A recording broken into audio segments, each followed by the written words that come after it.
नमस्कार, मैं आश्रुति। आप देख रहे हैं नेक्स्ट 9 न्यूज। आपका बहुत बहुत स्वागत हमारे इस खास प्रोग्राम सियासी सच में। बात करने जा रहे हैं आकाश आनंद की उन तमाम चुनावी रैलियों के बारे में जो अब हरियाणा में शुरू हो चुकी है।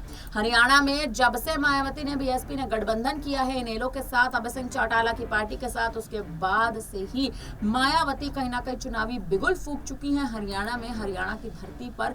लेकिन अब आकाश आनंद की चुनावी रैलियां शुरू हो गई हैं और भारतीय जनता पार्टी एक भी मौका नहीं छोड़ रही है आकाश आनंद पर निशाना साधने का, मायावती की रणनीतियों पर निशाना साधने का। मायावती को आकाश आनंद की बी टीम, बीजेपी की बी टीम खिलाया जाता है और आकाश आनंद मायावती के भतीजे हैं और वही भतीजे अब अभय सिंह चौटाला के साथ कंधे से कंधा मिलाकर हरियाणा में चुनावी जनसभाएं शुरू कर चुके हैं। हाल ही में आकाश आनंद के तमाम बड़े बयान हरियाणा से वायरल होते नजर आ रहे थे, सुर्खियों में बने हुए नजर आ रहे थे, क्योंकि हरियाणा की धरती पर पहुंचकर आकाश आनंद तमाम मुद्दों पर एक बार फिर से गौर किया था। आकाश आनंद ने एक बार फिर से बेरोजगारी का मुद्दा उठाया था। आकाश आनंद ने भारतीय जनता पार्टी पर भी सवाल उठाया था। अभय सिंह चौटाला की पार्टी इनेलो के साथ गठबंधन करके मायावती की सराहना करते हुए भी नजर आए थे और कहीं ना कहीं इस गठबंधन को सारथी साबित करने के लिए आने वाले समय में मायावती सीएम फेस की बड़ी दावेदार बन सकती हैं, इसके भी अहम संकेत दिए थे। क्या कुछ आकाश आनंद ने अपनी चुनावी जनसभा में कहा था, पहले आप वो सुन लीजिए, उसके बाद चर्चा जारी रहेगी। बनाएंगे तो वो भी उसी दिल और तमन्ना से आप लोगों के लिए काम करेंगे। साथियों, अगर हम 10 साल का रिकॉर्ड उठाएं भाजपा का, तो यहां पर रोजगार के नाम पर आज भी 40% युवा बेरोजगार घूम रहा है। इतना काम किया है बीजेपी ने कि यहां पे 40% युवा बेरोजगार घूम रहा है। और ऐसा नहीं कि ये लोग रोजगार नहीं दे सकते हमारे युवा बच्चों को। आज अगर आप सरकारी रिकॉर्ड उठाएं तो आज भी 2 लाख से ज्यादा सरकारी पद खाली पड़े हैं। 2 लाख से ज्यादा सरकारी पद खाली पड़े हैं। एक तरफ 40% युवा रोजगार मांग रहा है और ये लोग वो 2 लाख पद भरने को तैयार नहीं, परंतु वो पद भरने की बजाय ये लोग क्या करते हैं, कौशल विकास निगम जैसी योजनाएं चला रहे हैं। पक्की नौकरियों देने की बजाय ये कॉन्ट्रैक्चुअल यानी अस्थायी नौकरियां भरने की कोशिश कर रहे हैं, जिसके तहत जो पक्की नौकरियों में आरक्षण मिलने की व्यवस्था तय की गई है वो आप लोगों को ना मिल सके, उस पद पे ये लोग चल रहे हैं, उस रास्ते ये लोग चल रहे हैं ताकि आपको आपके आरक्षण से दूर कर सके। साथियों, एक तरफ भाजपा की सरकार ऐसे काम कर रही है और दूसरी तरफ हमारे लोगों को गरीब बनाकर, कमजोर बनाकर हमारे लोगों को अंदर से खोखला कर रही है, तो दूसरी तरफ कांग्रेस और भाजपा, कांग्रेस की सरकार भाजपा को इन महत्वपूर्ण मुद्दों पर ना घेरकर उनका एक तरीके से साथ दे रही है। साथियों, तो ये दोनों पार्टियां एक ही सिक्के के 2 पहलू हैं। एक तरफ डंडा मारता है तो दूसरी तरफ ताली बजाता है और पिसता है हमारा किसान, हमारा दलित, हमारा पिछड़ा वर्ग। साथियों, समय आ गया है कि ऐसी सरकार को अब आप जड़ से उखाड़ फेंक हमारे अभय सिंह चौटाला जी को सत्ता में बिठाकर अपना भविष्य सुरक्षित करने का। साथियों, दूसरी तरफ, एक तरफ तो ये लोग हैं और दूसरी तरफ आदरणीय बहन कुमारी मायावती जी ने 5 साल में 90,000 से ज्यादा शिक्षकों को रोजगार देने का काम किया था। 1 लाख से अधिक सफाई कर्मचारियों को रोजगार देने का काम किया। 2 लाख से अधिक पुलिस फोर्स में भर्ती की और यही नहीं, 30 लाख से अधिक अपर कास्ट समाज के कमजोर वर्गों के लोगों को सरकारी नौकरियों देने का काम किया। साथियों, यही नहीं बल्कि बहन जी के शासनकाल के दौरान बसपा की सरकार ने कृषि एवं संबंधित कार्यों में मिनिमम वेज को 55 रुपए से बढ़ाकर 100 रुपए प्रतिदिन किया था और हमारे पिछड़े वर्ग की क्रीमी लेयर की वार्षिक आय को 3 लाख रुपए से बढ़ाकर 5 लाख रुपए करने का काम किया। और यही नहीं बल्कि हमारे गन्ना खरीदी के दाम भी रातों रात दुगने कर दिए गए थे। साथियों, बहन जी के मॉडल ऑफ गवर्नेंस के तहत चलकर ही बसपा की सरकार ने प्रदेश के सभी समाज के लोगों को अपने पैरों पर खड़ा कर एक स्वाभिमान से जीने का अधिकार दिलाया था। जिस तरीके से यहाँ पर अभय सिंह चौटाला जी मुख्यमंत्री बनकर आप सभी वर्गों के लोगों का पूरा ध्यान रखकर आपको स्वाभिमान से जीने का अधिकार दिलाएंगे। साथियों, बात महंगाई की करें तो इनकी सिर्फ एक ही स्कीम आप लोगों के सामने रखना चाहूंगा। भाजपा की सरकार के चलते हुए आज ये लोग बोलते हैं कि हमने मुफ्त में राशन देने का काम किया है, तो साथियों आज वो कहते हैं कि वो 80 करोड़ से ज्यादा जनता को मुफ्त में राशन देने का काम करेंगे।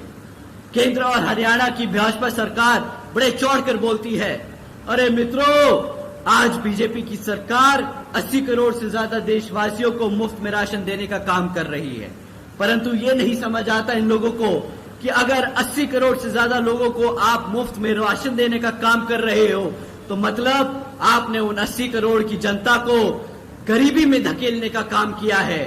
परंतु साथियों, अगर ये लोग अपना वादा पूरा करते जो 2014 में किया था कि 2 करोड़ सालाना नौकरी देने का, तो इन्हें शायद ये मुफ्त में राशन देना नहीं पड़ता। ये तो बात दूर, मुफ्त में राशन देकर ये जो टैक्स पेयर्स का साल का 2 लाख करोड़ रुपया इस राशन पे खर्चने वाले हैं, वो भी आप लोगों की जेब से निकलने वाला है साथियों, वो भी आपकी जेब से निकलने वाला है। एक तरफ ये लोग आपको टैक्स के माध्यम से चूसते हैं, दूसरी तरफ वो टैक्स का पैसा राशन पे उड़ाते हैं। अगर ये पैसा रोजगार जनरेट करने में करते तो साथियों आज यहाँ पर 2 लाख पद भरने के साथ साथ ये यहाँ पर 20 लाख रोजगार भी दे सकते थे। परंतु इन्होंने वो काम कुछ नहीं किए, इन्होंने बस आप लोगों का ध्यान भटकाने के लिए मुफ्त में राशन देने का काम किया है।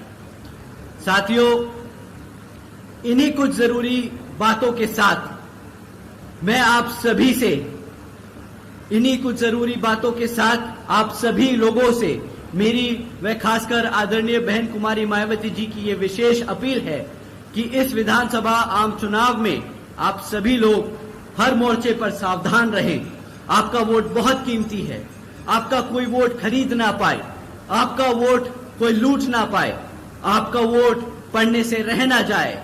साथियों, जाति बिरादरी, धन बल, मंदिर मस्जिद या किसी भी भावना आदि के नाम पर कोई स्वार्थी अपने जाल में फंसाकर आपके वोट का दुरुपयोग न कर ले, क्योंकि देश के हर महिला, पुरुष व युवा को वोट का अधिकार यहाँ परम पूज्य बाबा साहब डॉक्टर भीमराव अंबेडकर जी की अति महत्वपूर्ण देन है। साथियों, मैं आप सभी लोगों से ये खास अपील करता हूँ कि अपने यहाँ जिन जिन क्षेत्रों में बीएसपी और एनएलओ के विधानसभा उम्मीदवार चुनाव लड़ रहे हैं, तो उन्हें आप लोग वोटिंग मशीन पर बसपा का हाथी चुनाव चिन्ह और एनएलओ का चश्मा चुनाव चिन्ह के सामने वाला बटन दबाकर यहाँ पर भारी मतों से जिताकर और अभय सिंह चौटाला जी को मुख्यमंत्री बनाने का काम करें। और साथ में अब अंत में मैं अपनी बात खत्म करने से पहले आप सभी लोगों का एक बार दोबारा से दिल से धन्यवाद। तो सुना आपने आकाश आनंद के तमाम वो बड़े बयान, आकाश आनंद के तमाम वो बड़े संकेत, और अब इन संकेतों के आधार पर ही ये कयास लगाए जा रहे हैं, लगातार ये कयास लगाए जा रहे हैं कि कहीं ना कहीं आकाश आनंद को पार्टी से निलंबित किया जा सकता है। आकाश आनंद पर एक बार फिर से बीएसपी की गाज गिर सकती है, आकाश आनंद पर एक बार फिर से बीजेपी की गाज गिर सकती है। जिस बीएसपी को बीजेपी की बी टीम कहा जाता है, वही बीएसपी अब एक बार फिर से अपने ही राष्ट्रीय संयोजक को पद से हटा सकती है। लेकिन सवाल इस बात पर है, अगर इस बार आकाश आनंद को पद से हटा दिया गया, निष्कासित कर दिया गया, तो आखिर कौन पद की जिम्मेदारी लेगा? आखिर कौन उस पद की जिम्मेदारी लेगा जो पद कहीं ना कहीं आकाश आनंद को मायावती ने एक बार फिर से सौंपा था, या मायावती सौंपती नजर आई थी? देखा जाए तो लोकसभा चुनाव के बाद मायावती की जो इस बार लोकसभा चुनाव में हार हुई है, उसके बाद मायावती सक्रिय हो गई हैं, राजनीति में भी सक्रिय हो गई हैं और तमाम कार्यों में भी सक्रिय हो गई हैं। दूसरी ओर देखा जाए तो कहीं ना कहीं मायावती ने उपचुनाव और विधानसभा चुनावों के लिए जो गठबंधन करने का ऐलान कहीं ना कहीं कर दिया है, हरियाणा में गठबंधन कर लिया है, तीसरी बार इन लोगों के साथ गठबंधन किया है। उपचुनाव में भी मायावती ने अपने 6 प्रत्याशियों को घोषित कर दिया है, चुनावी प्रभारियों की सूची जारी हुई है, जिसमें से 6 सीटों पर मायावती ने अपने प्रत्याशी उतार दिए हैं, बची 4 सीटों पर मायावती अपने प्रत्याशी जल्द उतारती नजर आएंगी।